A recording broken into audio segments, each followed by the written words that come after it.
Պարոն Ավինյան, կխնդրեմ դարձյալ տրանսպորտին անդրադառնանք, ասացիք տրոլեյբուսների մասին, նաև մոտավոր ժամկետ 3-ից 5 տարի, խնդրում եմ ասեք թվերով, մեզ դեռ քանի ավտոբուս է պետք, եւ տրոլեյբուս, ավտոբուս այդ պարկը ամբողջությամբ լրացնելու համար, սրա համար որքան ժամանակ կպահանջվի, արդյոք եկող տարի էլի պլանավորում եք ավտոբուսներ գնել, կանգառասրահների այդ տաբլոների մասին, ինչ սկզբունքով են ընտրվել, կամ դեռ ընտրվելու են կանգառները, որտեղ դրանք կան, օրինակ մեկը Խորենացի վրա է, որից ես եմ օգտվում, ինչ սկզբունքով են դրանք ընտրվում, նաև հեռախոսներից խոսեցիք դպրոցներում, կրթության նախարարության հետ այդ հակասությունը ի վերջո ոնց լուծվեց։ Շնորհակալություն։ Իրականում հեռախոսների սահմանափակումները եկեք արձանագրենք, նրանք տենց գիտական հենքով ապացուցված սահմանափակումներ են, որոնք որ իրականացվում են տարբեր երկրներում եւ հիմնականում զարգացած երկրներում եւ մասնավորապես ինչ խնդիր ունեինք կապված կրթության նախարարության նոր չափորոշիչների հետ, մենք ունենք դասագրքերում QR կոդեր, որոնք օգտագործելու համար մեզ պետք են սմարթ հեռախոսներ։ Եվ այդտեղ խնդիրը լուծվել է շատ պարզ ճանապարհով, լուծվել է այնպես, որ ուսուցչի հրահանգով եւ ուսուցչի թույլտվությամբ սարքերից կարող են օգտվել աշակերտները, եթե դա պահանջվում է դասաժամին։ Եթե դա պահանջվում է դասի ժամին, բայց մենք կարողա պետք է հիմա դուրս գանք բոլորը։ Հատ խնդրում եմ ճշտեք արդյոք սա փորձնական է թե ոչ։ Այո, եւ իրականում չէ, ոնց որ փորձնական էր։ Եվ այդ խնդիրը լուծվեց հենց այդ ճանապարհով, մասնավորապես ուսուցչի հրահանգով, ուսուցչի թույլտվությամբ կարող են այդ սարքերից օգտվել։ Քանի ավտոբուս եւ տրոլեյբուս է մեզ պետք լինելու, որպեսզի համարենք մեր տրանսպորտային ոլորտի ծրագիրը ամբողջական։ Մեզ դեռևս հարկավոր է, բացի այս 45 տրոլեյբուսից, եթե չեմ սխալվում, մինչև եւս 30 տրոլեյբուսներ 12 մետրանոց եւ մեզ դեռևս պետք է լինելու մեծ ծավալով 249 հատ 18 մետրանոց ավտոբուսներ։ Սրանով հստակ կարող ենք ասել, որ շարժակազմի տեսանկյունից, վերգետնյա շարժակազմի տեսանկյունից հանրային տրանսպորտի նախագիծը ռազմավարությունը եւ մեր,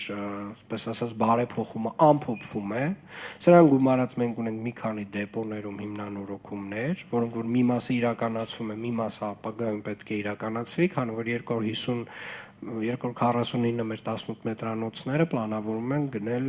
էլեկտրական եւ այստեղ որոշակի արդիականացումներ են ենթադրվում։ Սրանով կարող եմ ասել, որ ավարտին է հասցվում մեր տրանսպորտի շարժակազմի տեսանկյունից ռեֆորմը։ Կանգառասրահները ինչպես են որոշվել, հիմնականում սրանք են կանգառասրահներն են, որից որ ամենաշատ մարդն է օգտվում, հիմնականում դրանք գտնում են կենտրոն վարչական շրջանում, այսինքն ամենաշատ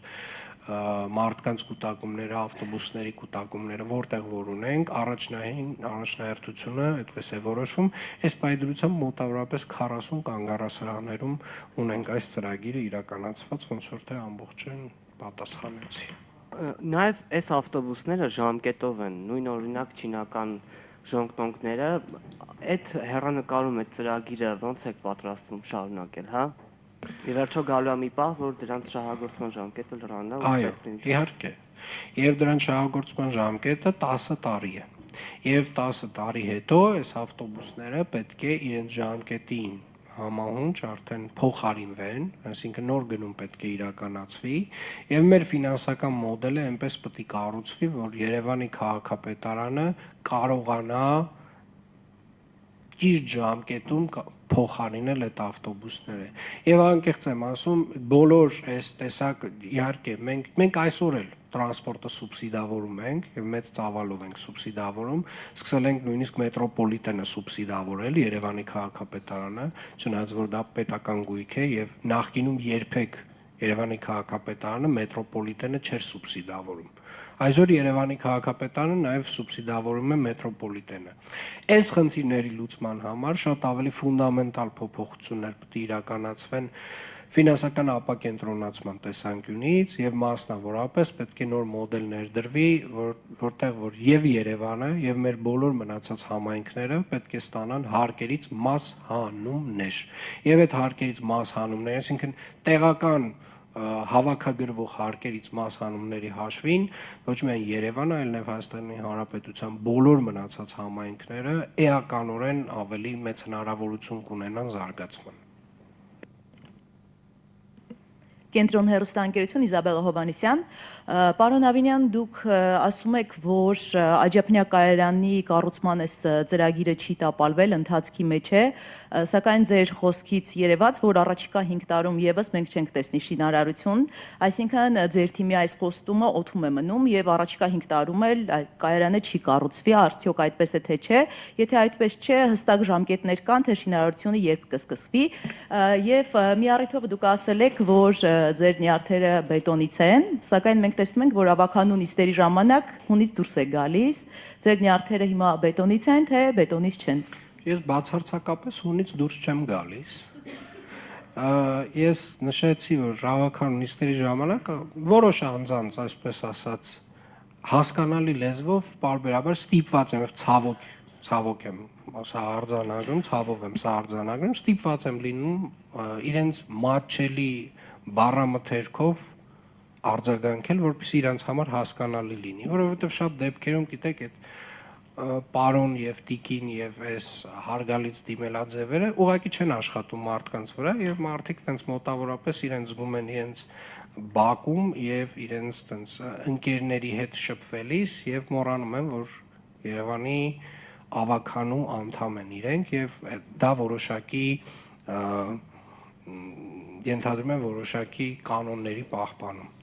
Ինչ վերաբերում է ձեր տպավորությանը, որ ես ասել եմ, որ 5 տարիների ընթացքում Աջափնյակի կայարանը չի կառուցվելու, ձեր տպավորությունը սխալ է, որովհետև երևի թե դուք ուշադիր չեք լսել ինչ եմ ես ասել։ Ես ասել եմ, որ մենք ունենք փաստացի արդեն իսկ բոլոր փորձակնությունները անցած նախագիծ, այդ նախագծի հիման վրա մենք ունենալու ենք կառավարության հատուկ որոշում, որը որ ֆիդիկ տրամաբանությամբ Աջափնյակի կայարանի կառուցման մասին է եւ առաջին հերթին մենք հայտարարելու ենք մրցույթ տեղ հսկողի